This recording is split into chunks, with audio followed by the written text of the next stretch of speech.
Bonjour à tous, je suis ravie de vous retrouver pour cette vidéo sur le thème de la complétude. Comment développer sa complétude. Euh, du tirage que j'avais fait pour la nouvelle lune, était sortie cette énergie du monde qui parlait pour moi de complétude. Et c'est une structure que j'ai envie de mettre en place pour les vidéos de 2023, c'est-à-dire de continuer à faire des guidances énergétiques pour chaque nouvelle lune, de voir un petit peu quelles sont les énergies qui sont proposées, quels thèmes apparaissent. Et après, à partir des thèmes qui sont proposés, de proposer des vidéos qui vont venir expliquer ces thèmes, les développer un petit peu plus en profondeur pour voir un petit peu comment on peut les mettre en place concrètement dans notre vie et s'en approcher, j'ai envie de dire. Enfin, c'est ce qui est le cas ici pour la complétude. Et donc, je comptais faire développer ça en 4 thèmes, donc qui étaient les 4, comme j'avais expliqué la dernière fois, les 4 éléments qui sont là, donc le feu, la terre, l'eau et l'air. Et j'ai envie de commencer spontanément, intuitivement, comme j'ai l'habitude de travailler, avec l'énergie feu, qui vient nous parler de notre feu créateur, de notre énergie de vie, qui est une énergie qui réside dans notre chakra sacré. Je ferai également, suite à cette guidance, une autre vidéo qui parlera, donc c'est ressorti, de pouvoir libérer les mémoires qui sont dans notre chakra sacré. Donc je pense que je ferai peut-être un tirage à 3 choix ou quelque chose comme ça pour aller investiguer un petit peu quelles sont les mémoires, qu'est-ce qu'il y a à aller libérer. Mais en attendant, j'aimerais vraiment venir travailler sur cet élément feu et poser la question de comment on peut rallumer notre feu créateur, comment on peut aller activer ou réactiver cette énergie en soi. Et je fais cette vidéo, je commence par ce thème-là parce que c'est quelque chose qui est très présent pour moi pour le moment, depuis quelques jours, une semaine je vais dire. Je tenais d'ailleurs sur le sujet à remercier Fanny Paulet qui propose actuellement une semaine de live des 7 étapes de comment réaliser ses rêves, qui m'apporte beaucoup, qui m'a beaucoup inspirée. Je vous mettrai, si ça vous intéresse aussi, le lien dans les commentaires pour que vous puissiez aller regarder son travail. Et je tenais vraiment à la remercier parce que ça c'est vraiment venu accompagner un processus qui est à l'œuvre chez moi. Et ces vidéos sont vraiment venues nourrir ma réflexion. Donc merci beaucoup à elle. Donc voilà, je pense que je ferai aussi peut-être des vidéos de, comment dire, de mise à l'honneur de certaines personnes que j'ai l'occasion de croiser sur mon chemin, qui proposent également des accompagnements, des guérisons, des supports, on va dire, au développement de soi, et que j'ai envie de partager un petit peu dans un esprit de sororité et de gratitude. Donc voilà, on va commencer tout de suite donc sur cette énergie de l'élément feu, du feu créateur, on va dire, de l'énergie de vie en nous. Comment développer cette complétude, j'allais dire cette gratitude, cette complétude en nous à travers l'élément feu, à travers l'énergie de vie et le feu créateur. Et j'ai envie de commencer à tirer une carte ici avec l'oracle du ventre des femmes que je viens de recevoir, qui pour moi parle vraiment de ça. C'est un oracle qui, c'est marrant parce que cette carte-ci, c'est une déesse qui apparaît très souvent pour moi, Kali, qui est, je pense que je vais devoir en parler d'ailleurs. Kali, j'ai ouvert le paquet et c'est celle qui est restée dans le fond, qui est la déesse je vais pas dire de la destruction, mais s'il y a une idée comme ça avec cette déesse-ci, d'ailleurs vous voyez, elle a un collier avec des têtes de mort en dessous, de justement du feu destructeur, ou il y a une idée de destruction pour pouvoir reconstruire. Et je vais en parler parce que, en tout cas dans mon parcours, c'est quelque chose qui fait pleinement sens. et qui a pris euh, dans le, comment dire, je vais y arriver, dans le bilan que j'ai fait en 2022. C'est une énergie qui était primordiale, par laquelle je suis passée et qui était primordiale pour justement arriver. C'est dingue que voilà, bon, il n'y a jamais de hasard. J'ai pas tiré de carte, mais voilà. C'est une énergie qui était primordiale dans mon processus créateur à moi. Et si j'en suis arrivée aujourd'hui à vivre une partie de mes rêves, à sortir de certains cadres, à sortir de certaines croyances, enfin voilà, de plein de choses, et pour aller vers cette créativité et de créer ma vie tous les jours et de créer mes rêves et de m'approcher de plus en plus de cette énergie justement de vie et de joie et de vibration, c'est parce que je suis passée en 2022 par de grosses périodes de déconstruction. Il y a quelque chose qui m'a frappée quand j'ai fait mon bilan 2022, c'est je ne vais pas dire antagonisme, mais cette espèce de bipolarité entre tout ce qui s'est déconstruit dans ma vie, au niveau physique, santé, au niveau relationnel, au niveau de mon lieu de vie, de mon environnement. Il y a eu de très grosses déconstructions qui ont pris beaucoup de place d'énergie, mais qui étaient importantes à, comment dire, à implémenter pour pouvoir après pouvoir créer de la vie dans ma vie. Et donc je pense, et c'est quelque chose que je vois à l'œuvre autour de moi, des personnes qui sont ce que j'appelle dans ces phases de craquage de la coquille, des personnes qui sont soit en pré-burnout, qui sont de manière générale dans des périodes de grosse déconstruction de leur vie. Et je sens, en fait, je vois ça comme un œuf, en fait, qui se craque pour laisser émerger la vie. Et cette coquille qui se craque, c'est tout aussi, tout ce qu'on s'est construit autour de nous, que ce soit au niveau physique ou au niveau des pensées, on le verra ça aussi, peut-être au niveau de la matière et au niveau des pensées avec la terre et l'air, mais c'est de déconstruire exactement tout ce qui s'est construit ou tout ce qu'on a construit autour de nous et qui nous enferme et qui nous a protégés. C'est la même chose que l'œuf avec le poussin. L'œuf, le poussin avait besoin de cette coquille d'œuf autour de lui pour se protéger et pouvoir grandir en toute sécurité avant d'être mature et de pouvoir du coup casser cet œuf pour pouvoir aller dans la vie et vivre sa vie de poussin, quoi, sa vie de poussin, de poule, de coq après ça. Donc il y a vraiment cette idée il y a des croyances et des choses qu'on a construites autour de nous qui nous ont servi jusqu'à un certain point et qui à un moment deviennent obsolètes. Le poussin ne peut plus rester dans sa coquille parce qu'il ne peut plus continuer à grandir. Et donc il y a vraiment cette idée de pour créer la vie, pour aller réactiver cette énergie de vie et cette créativité dans notre vie, aller vraiment vers ce qui nous fait vibrer et nos rêves, on a besoin de passer par cette phase de déconstruction qui est hyper importante. Alors, quelle que soit comment dire, la manière dont ça s'exprime dans notre vie, ça peut être au lance-flamme, hein. Parfois c'est des choses, on en a marre, on est bourré de colère et on se dit on fait tout péter. Et ça peut être aussi les choses qui se déconstruisent malgré nous, qui sont pour moi aussi des décisions de notre âme. On a décidé à ce moment-là qu'on était mûr sur quand on est mûr sur notre chemin d'âme, de pouvoir que les choses se mettent en place pour se déconstruire aussi malgré nous. Et comment dire,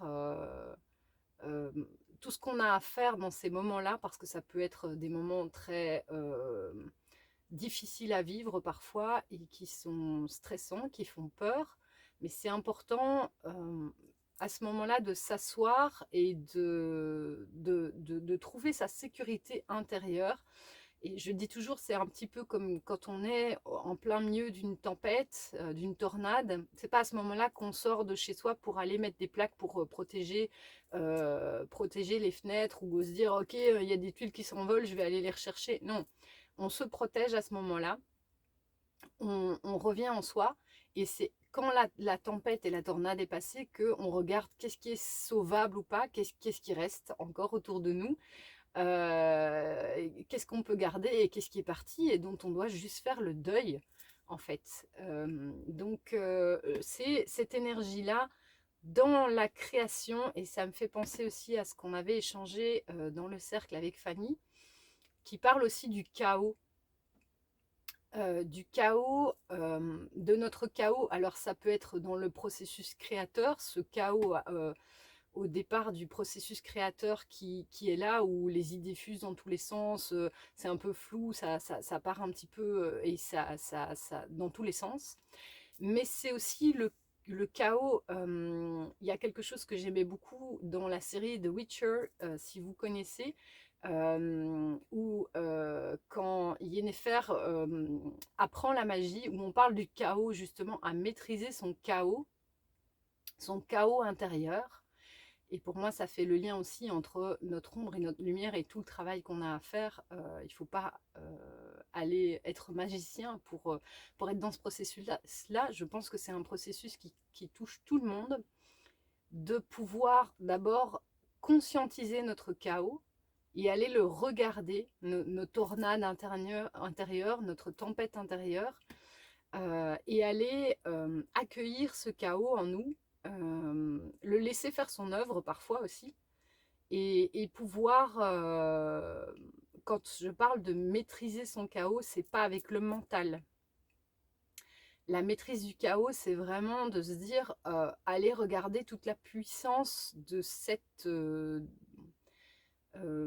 toute la puissance de cette énergie-là, et de pouvoir laisser émerger de ce chaos spontanément les éléments de créativité, parce que c'est comme pour les planètes et l'univers, ils sont issus du chaos en fait. C'est le chaos qui a créé la vie. Et donc cette énergie, elle est vraiment très puissante et très importante dans ce processus de réactivation de notre énergie de vie. Aller regarder notre chaos, accueillir notre chaos intérieur. Aller accueillir et laisser aussi se mettre en place certaines formes, certains processus de destruction de ce qui n'est plus juste pour nous. Donc voilà, j'ai envie de dire, il y a encore beaucoup de choses à dire par rapport à cette carte-ci, mais en tout cas, c'est vraiment une énergie, je pense, qui est importante et dont on ne parle pas assez, en fait. On parle toujours, on parle beaucoup de créativité, de positivité, et j'ai envie aussi sur cette chaîne-ci de développer tout ce qui est shadow work et de vraiment aller regarder justement eh bien, ce qui compose ce qu'on considère comme étant notre ombre. Parce que je pense que c'est, enfin je pense pas, j'en suis sûre, c'est là où résident nos plus belles, nos plus grandes forces et nos plus beaux joyaux, comme j'ai l'habitude de dire. Donc je pense que c'est vraiment important d'aller investiguer ça. Et c'est un des projets pour la chaîne que j'ai cette année-ci aussi, c'est de faire des vidéos sur le shadow work. Alors je verrai un petit peu quelle forme ça va prendre, mais je pense que l'invitation est là en tout cas. Alors j'ai envie de vous lire également le descriptif, parce qu'il y a des éléments intéressants, et notamment un petit processus qui est proposé. Donc je vais vous lire les mots-clés. C'est intéressant parce que ça parle de enfin voilà, de ce que je viens de vous parler évidemment. Donc les mots-clés sont rage, destruction, feu intérieur. C'est marrant parce qu'on fait une vidéo sur le feu intérieur et on tombe sur la déesse dont le mot-clé est feu intérieur. Peur de la mort, donc c'est bien relié en fait. Peur de la mort, protection, courage, action, ego, attachement, beauté de la vie, oser, ta vision soutient la vie, et le calme. Le mantra de Kali est « Mon ventre et mon cœur se parlent, j'accepte ma rage et je sens mon courage ». Donc il y a bien un lien ici aussi entre le ventre où se situe cette énergie de vie et le cœur, et une reliance à avoir entre les deux. Kali t'invite avec cette carte à te libérer de la peur de la destruction.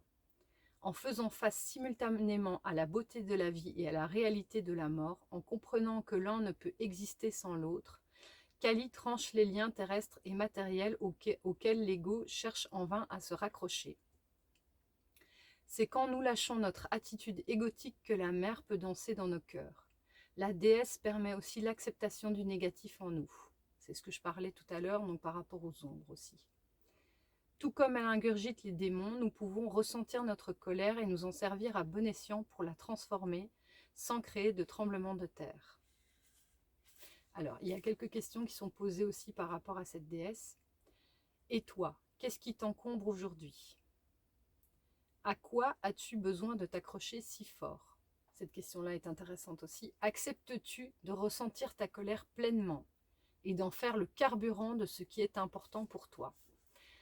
Donc ici, on parle aussi de l'émotion colère comme un carburant pour venir alimenter ce feu créateur et cette énergie de vie. Libérer cette colère, la colère de Kali. Alors, dans la pratique, il y a 2 visualisations qui sont proposées. Donc on vous propose de les faire à votre manière, en prenant votre temps, en ressentant dans votre corps ce qu'il se passe. La première, le feu intérieur. Kali te connecte à ton courage. Visualise cette puissance sous tes pieds, celle de la terre peut-être, qui te pousse et t'élève, et entre en toi sous la forme d'un feu intérieur qui te fait sentir comment tu souhaites avancer, grandir.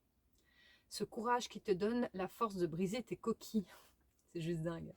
Je parlais de la coquille du poussin. Donc, ce courage qui te donne la force de briser tes coquilles avec la foi que tu vas vers la lumière. Donc ça, c'est pour la pratique du feu intérieur. Et ensuite, il y a une pratique de la graine qui rêve dans l'inconnu. Alors, la graine, c'est aussi, ça parle aussi effectivement de cette énergie de vie qui éclot. Visualise sous la couche terrestre une graine. Sous son enveloppe protectrice, la graine ne craint rien. À l'abri de tout, elle peut survivre des années, voire des dizaines d'années. La graine sait-elle qu'elle peut devenir une fleur ou un arbre? Vois cette graine qui a le courage de sortir, percer sa carapace, créer son chemin à travers la terre et les cailloux, un chemin vers l'inconnu. Fragile et exposée, la petite pousse doit faire face à d'innombrables dangers. Tournée vers le soleil, la voici qui s'élève vers le ciel, comme possédée d'un rêve. Prends le temps de ressentir sa joie et la douce lumière sur ses feuilles. À toi aussi, le chemin te demande beaucoup de courage. Donc cette carte parle effectivement d'avoir le courage de déconstruire, de détruire certaines choses pour aller vers notre créativité, et d'utiliser aussi cette colère, ce feu de la colère, s'il est présent en vous en tout cas, pour venir alimenter, et ce courage aussi. C'est une carte de guerrière aussi. Donc, très beau premier message. J'ai encore tiré aucune carte, mais je pense que ce message devait passer. Du coup, j'ai envie de tirer une carte du même jeu pour voir un petit peu. Donc là, on a parlé de tout ce qui était phase de déconstruction de mort, qui est le terreau fertile de cette, de cette créativité. J'ai envie de tirer une autre carte par rapport à... on va dire au versant créateur, positif, ou qui viendra compléter ce message de la destruction et du feu de la colère avec Kali. Donc si on peut avoir un autre message, un deuxième. Alors, nous avons la carte de la rayonnante. Alors, j'ai pris un petit peu le temps de regarder la carte, je ne les connais pas encore. Déjà, c'est une très très belle carte. Donc, on voit une jeune femme qui est enceinte avec une étoile au-dessus de sa tête, au-dessus de son chakra coronal, qui est enlacée par un cerf, et on la voit entre deux arbres, au-dessus duquel il y a d'un côté, donc sur la gauche, on a un soleil, et sur la droite, un rayon de lune. Euh, alors, il y a beaucoup d'éléments dans cette carte dont on pourrait parler. J'ai envie de dire, l'étape suivante après cette destruction, c'est justement la gestation des projets, ou en tout cas de tout ce qu'on veut voir naître dans notre vie. Donc il y a vraiment, comment dire, cette idée de grossesse, de gestation qui est là. L'étoile qui est au-dessus de la jeune femme me fait penser vraiment à une connexion. Et dans le processus créateur, c'est quelque chose qui est très important, de rester connecté à, vous mettez après les mots que vous voulez dessus. Moi j'aime bien la conscience supérieure. Il y en a d'autres qui parlent, beaucoup de personnes parlent de rester connecté à son âme. En tout cas, de ne pas être dans des intentions et une énergie du mental et de l'ego. Dans ce processus créateur, d'être vraiment resté connecté à notre essence profonde, j'ai envie de dire, que ce soit la conscience, l'âme, ou quels que soient les mots que vous mettez dessus. Et cette énergie du cerf, alors déjà, il y a une idée de connexion à la nature aussi, de connexion au tout. Nous sommes la nature, nous sommes le monde, la vie, l'univers, nous sommes tout. Et donc, il y a vraiment une idée de connexion comme ça à notre intériorité et au grand tout, dans ce processus de création, de créativité et de reconnexion à notre feu intérieur. Et la même chose avec le soleil et la lune, qui pour moi me font penser aux archétypes. Donc le soleil et la lune sont les archétypes masculins et féminins. Le soleil représente l'archétype masculin et la lune l'archétype féminin. Et quand on parle de complétude, justement, c'est une des grandes intégrations pour aller vers sa complétude, est celui-ci, de pouvoir intégrer chacun de nous, notre principe féminin et notre principe masculin. Que l'on soit un homme ou une femme, c'est vraiment de pouvoir intégrer notre féminin sacré et notre masculin sacré. Alors, le féminin sacré qui est plutôt dans la réceptivité, l'intuition, le côté, la réflexivité, la méditation, l'intériorité. Et le principe masculin qui est plutôt, justement, quand on a eu tout ce processus d'intériorisation, de réflexion, de pouvoir aller dans le monde pour réaliser nos idées, nos projets. Et donc le principe masculin, c'est plutôt l'action, l'extériorisation, le rayonnement,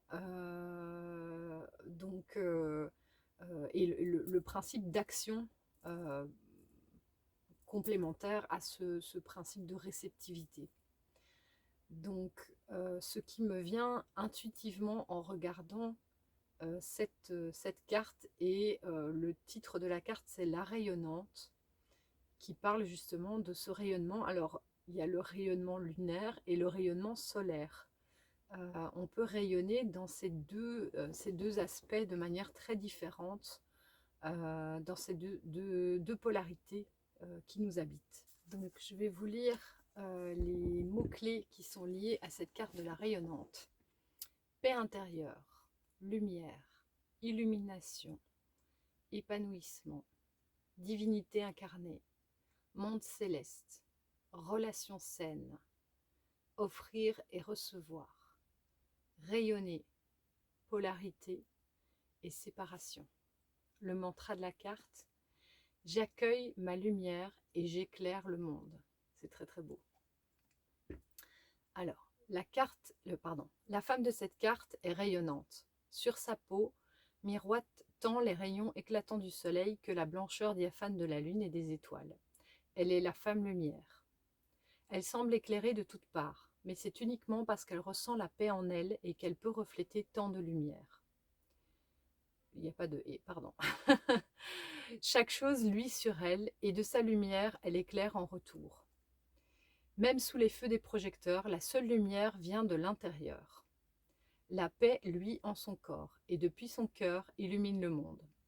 Cette lumière caresse chaque chose autour d'elle, et chaque chose est désormais éclairée à jamais. Femme divine, seule, puissante, et le ventre rond, la rayonnante semble incarner un épanouissement qui n'aurait pas besoin de l'autre. Mais il n'en est rien. C'est parce que cette femme a intégré toutes ses facettes qu'elle peut enfin entrer en relation avec le monde, nouer des relations éclairées. Même invisible, cette carte nous parle aussi de la polarité masculine, représentée par le cerf blanc aux côtés de la femme. Donc ce cerf blanc, il représente le masculin sacré en fait. Une lumière divine qui habille la rondeur et l'amour que porte cette femme. Le cerf magique est là, car cette femme a intégré toutes ses polarités, toutes ses facettes.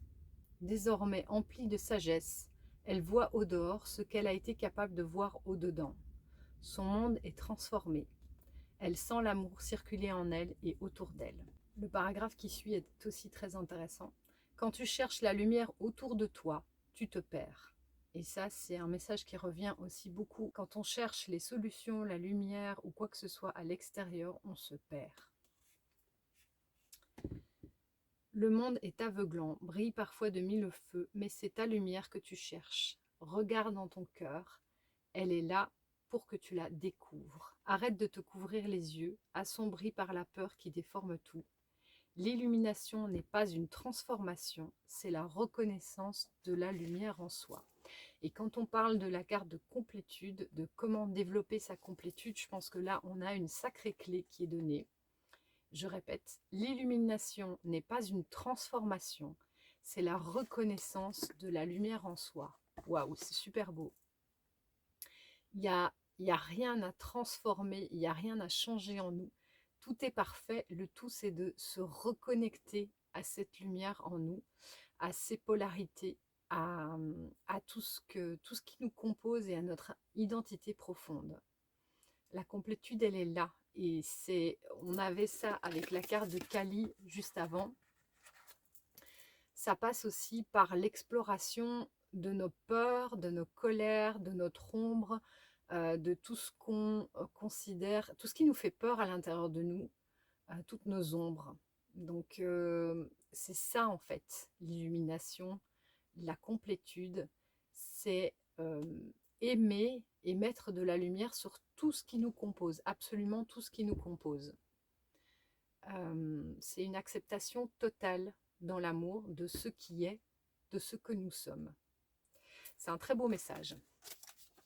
Alors, je vais reprendre donc dans la pratique qui est proposée. La pratique qui est proposée, cette carte t'invite à te visualiser dans une grande colonne de lumière qui dissout toutes tes tensions. Puis tu peux imaginer une coupe au niveau du cœur qui s'emplit de lumière blanche. Voici la lumière. À un moment, peut-être aujourd'hui ou peut-être une autre fois, tu sentiras ton corps complètement brillant, détendu, baigné de lumière. Alors, avec cette sensation que la coupe est pleine et continue à s'emplir en continu par cette colonne de lumière, tu pourras laisser déborder, rayonner autour de toi à l'infini, que la lumière soit. Donc ça parle vraiment de lumière, de rayonnement, d'intégration des polarités en nous et j'ai envie de dire aussi de reconnaissance de notre propre divinité, de notre propre lumière. Nous sommes la lumière.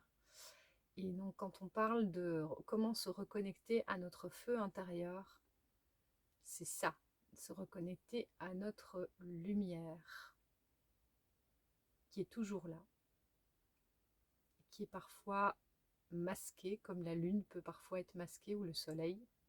mais elle est toujours là, et arriver à rester connecté malgré les nuages à cette lumière. Le message est très très beau. Je ne vais pas tirer encore énormément de cartes parce que je pense que c'est un sujet qui est extrêmement vaste et que je le développerai peut-être avec d'autres vidéos. J'ai envie de tirer encore une carte de la voix, l'oracle de la voix des âmes, pour avoir un message justement de notre âme, de notre conscience par rapport à cette énergie du feu créateur en nous. Hop. Je vais tirer une carte. Alors, il y a celle-là qui est sortie du paquet, qui est message à transmettre. Je pense que cet oracle a un message clair à nous transmettre apparemment. Alors, c'est parti. Justement, un message à transmettre par rapport à cette idée de complétude et de comment atteindre, comment développer et reconnecter ce feu intérieur. Alors, oulala. Il y en a beaucoup qui sortent en même temps. Et celle que j'ai vue, c'est la carte amour. On avait le message par rapport à la lumière, reconnecter à la lumière en nous. Et je pense que une autre clé pour reconnecter à ce feu intérieur, d'ailleurs on voit que du cœur jaillissent des fleurs, et donc il y a des choses qui naissent de ça, même si ce cœur est entouré de barbelés. On a tous, je pense, un cœur blessé, on a tous eu des blessures affectives, quelles qu'elles soient, avec nos parents, nos relations. Il y a toujours bien une fois où on a déjà été blessé en amour. Et j'ai envie de dire, voilà, d'aller mettre de la lumière là-dessus, d'accepter ça déjà, de le reconnaître, de le pleurer si on a besoin, pour pouvoir laisser notre cœur se réouvrir et notre cœur fleurir, et apporter aussi à l'intérieur de nous et aussi à l'extérieur euh, des belles fleurs, et de pouvoir le laisser recommencer à fonctionner et abattre en fait. Laisser l'amour recirculer en nous, ne pas bloquer cette énergie-là. Je vais vous lire aussi la signification de la carte.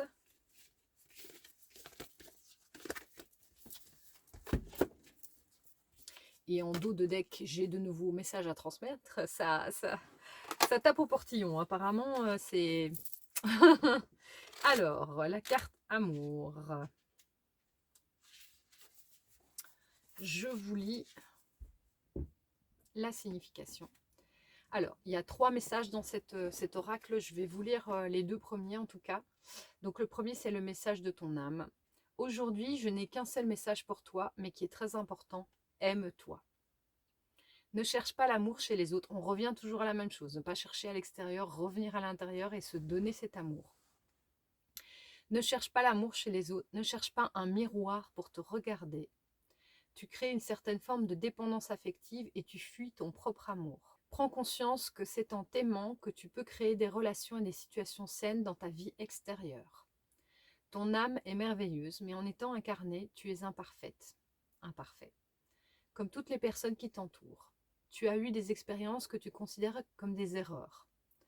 Comme tout le monde. Tu as été maladroit, maladroite. Comme tout le monde. Tu as eu l'impression de prendre un mauvais chemin. Comme tout le monde. Alors aime-toi dans cette totale imperfection et maladresse. Ton âme est parfaite et en vivant cette imperfection, tu te connectes à l'énergie de sagesse. Alors c'est marrant, il y a plein de choses qui viennent là maintenant que je lis ce message.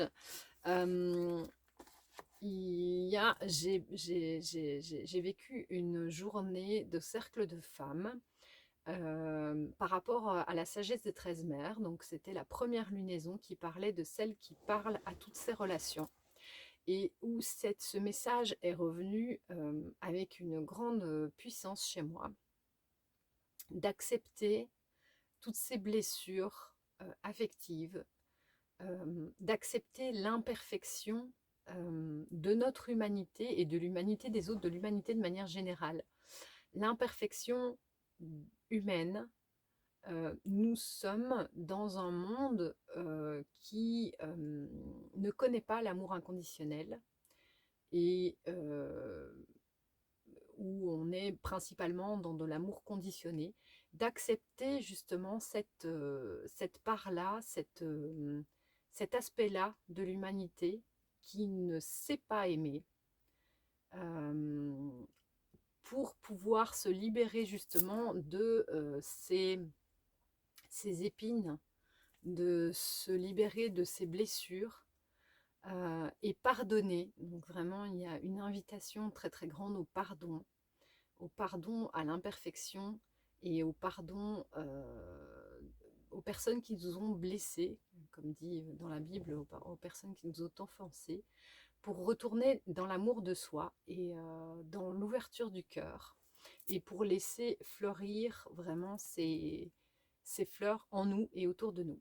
Et ce qui est juste dingue avec cette carte, c'est que nous avons reçu, je vais vous le montrer, pendant cette journée, un soin de la rose qui est ici, qui m'accompagne à côté de moi. Et on voit ici sur cette carte,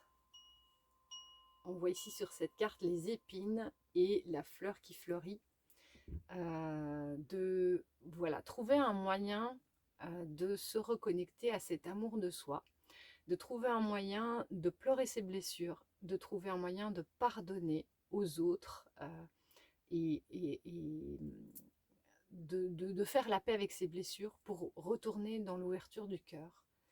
Et pour moi, ce qui était très présent aussi, c'était pardonner à l'humanité de manière générale, à notre humanité et à cet aspect imparfait de l'humain. Donc voilà, par rapport à la complétude, je pense que c'est un gros travail aussi, hein, ça, de penser ses blessures et de pardonner.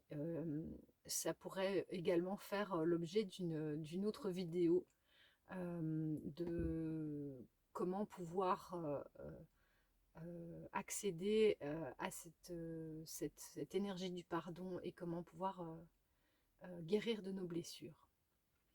Voilà, donc je pense que le message est assez clair aussi. Je vais tirer une dernière carte, je vais ranger un petit peu le reste de mon bazar et tirer une dernière carte justement comme je l'avais fait dans la vidéo précédente, les messages de ton âme, pour avoir un dernier message de notre âme par rapport à cette énergie, cet élément feu dans l'intégration de notre propre complétude. Un petit message, je vois ici la carte persévérer, c'est marrant, ça me fait penser aux caisses de Goldorak. Je vous la lis parce qu'elle a attiré mon regard. Tu as envie de baisser les bras, tu te sens accablé, désemparé, tu ne sais pas si tu as la force de continuer, mais sache que le but est proche et tu pourras bientôt célébrer ta persévérance. Donc, il y a vraiment cette idée, oh là, ça tombe dans tous les sens. Oui, et celle-là, je l'avais vue aussi. Je vais vous les lire, hein, puisqu'elles sortent. Incarner sa réalité, son être. Incarne et accepte pleinement qui tu es, le cœur de ton âme. Quand tu te laisses exister, vibrer et rayonner véritablement, c'est comme si tout prenait sa juste place. Et ici aussi, pour moi, on a cette énergie de la petite graine. Quand on parlait de la graine qui germe, c'est vraiment de retourner en son cœur, d'aller reconnaître notre identité profonde pour après la laisser rayonner. On est en pleine énergie de l'hiver et donc c'est vraiment laisser maturer cette graine, retourner à l'intérieur de soi pour aller en prendre soin, retourner au chaud et laisser tout ça, comment dire, germer dans la terre dans un premier temps. Donc je vais quand même tirer une carte, hein, mais je pense que ces deux-là sont vraiment des messages par rapport à cette reconnexion-là, sur la complétude et le feu intérieur, l'énergie de vie en nous. Comment se reconnecter à cette énergie de vie et ce feu créateur qui nous compose primordial chez nous, j'ai envie de dire. Un dernier message pour clôturer cette belle guidance, cette chouette vidéo. Il y en a beaucoup trop qui sortent.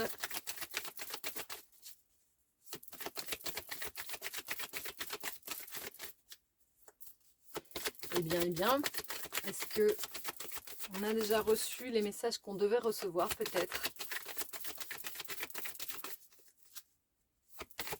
Faire un dernier petit tour et puis si pas, ben, on en restera sur les 2 cartes qu'on a sorties. Ah. Alors, c'est comique parce que celle-ci, je l'avais vue aussi. C'est la carte s'instruire. De nouveaux sujets te passionnent et t'intéressent. Choisis un livre, un article, un podcast, une vidéo ou un programme en ligne sur ce sujet et j'arrive plus à parler, et nourris cette curiosité qui s'éveille en toi. Donc, pour nourrir ce feu créateur et cette énergie de vie, on vous invite à vous instruire, à vous nourrir aussi par un livre, un programme, un podcast, quoi que ce soit qui puisse venir vous nourrir sur ce sujet, ce projet peut-être que vous avez.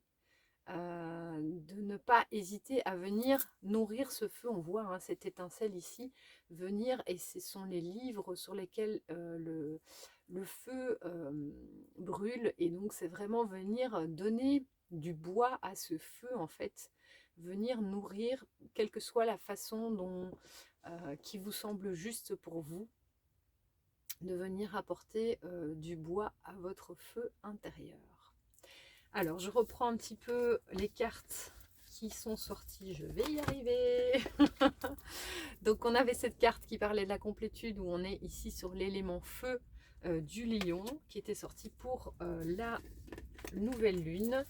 Nous avons tiré, entre guillemets, donc 2 cartes sont apparues dans la lecture. La carte de Kali, qui est la carte 36, sur justement la destruction, l'importance de ce processus de destruction pour pouvoir reconstruire derrière. Et ensuite la carte de la rayonnante qui parle d'intégrer nos polarités et de reconnaître notre lumière pour pouvoir rayonner de l'intérieur. Nous avons ensuite eu la carte de message de l'âme sur l'amour qui nous invite à penser nos blessures, à pardonner, et pour pouvoir réouvrir notre cœur et nous réouvrir vers l'extérieur. Donc ce travail aussi qui est de l'intérieur vers l'extérieur. Et ensuite, alors je les ai plus, les 2 cartes qui étaient, elles sont retournées.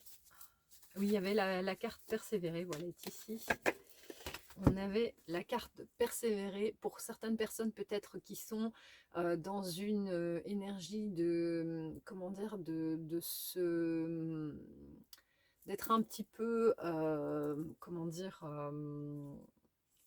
oui, accablés, qui se sentent un petit peu en mode désespoir par rapport à leur projet. C'est ce message d'encouragement de dire persévère. Tu vas finir par voir le bout. Et je trouve qu'il y a aussi dans cette énergie, bon déjà il y a l'énergie lunaire, ce que moi je vois comme des cornes, mais en fait c'est un croissant de lune. Et il y a aussi cette énergie, je trouve, de craquage et de déconstruction dont je parlais au début, de dire si vous êtes dans cette énergie de craquage de la coquille, de déconstruction et de destruction dans votre vie, parce que je pense qu'il y en aura de plus en plus, persévérez. N'ayez pas peur d'accueillir cette énergie de destruction. N'ayez pas peur de l'accueillir et de vous en réjouir, parce que ce qui va se passer derrière va être à la hauteur de ce que vous avez traversé. Ça, c'est quelque chose de sûr. Alors, on en avait encore une autre, je ne suis pas sûre de pouvoir la retrouver. C'est pas grave si... Ah oui, voilà, c'était ça. C'est le gros bazar, incarner son être, donc ce principe d'aller prendre soin de notre graine intérieure, de notre identité profonde, de qui on est, pour pouvoir après la laisser éclore. Et enfin, la carte s'instruire, qui parle de nourrir, d'apporter du bois à ce feu intérieur, de venir le nourrir pour après pouvoir justement éclore, j'ai envie de dire. Donc voilà, je vous invite en tout cas, si vous aimez le contenu, à mettre un pouce like, à commenter et surtout à vous abonner si vous aimez ce que je propose pour être tenu au courant des prochaines vidéos qui s'en viennent. Je vous remercie en tout cas de m'avoir suivi jusqu'ici. Je vous souhaite une très bonne journée, soirée, semaine en fonction du moment où vous verrez cette vidéo. Et je vous dis à très bientôt pour d'autres vidéos, notamment les autres sujets que j'ai proposés suite à la guidance de la nouvelle lune. Je vous dis à très bientôt et un tout grand merci de me suivre.